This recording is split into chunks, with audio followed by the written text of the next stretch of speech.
With a donation of €1.2 billion over the next 5 years announced Tuesday at a conference dedicated to Afghanistan, the EU has continued to pledge its support for the embattled country. But there are still major concerns over the high level of deaths still seen in a war that has raged for nearly 20 years now. Between just January and October this year, civilian casualties were at nearly 6,000, with 31% of these being children and 13% women.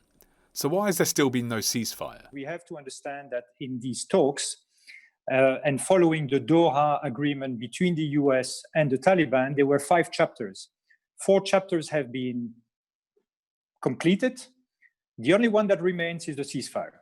So I think the international community has a right and a duty, I think a responsibility to hold the Taliban accountable to their word and to bring a ceasefire, not tomorrow, but today, because the ceasefire should not be the end of a process, because this process may take quite long. It may take months, maybe years.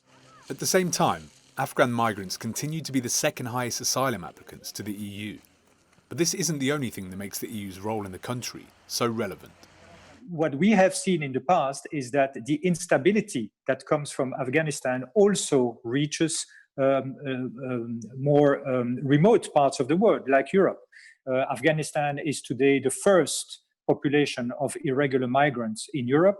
So this is a very important point. So we should find the way to accompany, to address this, to look at the root causes. There's also narcotics. Afghanistan is the first heroin producer in the world. So there's a whole range of issues, also ranging to extremism, violent extremism, to radical ideologies.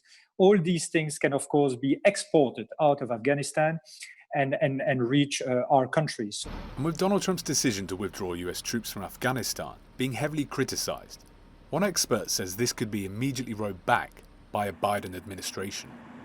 I see that obviously Trump is delivering a kind of poisoned farewell gift to President-elect Biden by announcing the withdrawal of US forces, and it's most likely that President-elect Biden will have to indeed walk back on that and confirm that the current level of US forces is the right one until there are marked improvement on the ground.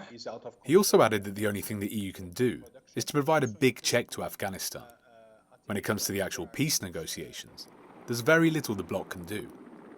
Whatever happens though, the EU will be hoping it can contribute towards much needed stability and peace in the region. Christopher Pitchers, Euronews, Brussels.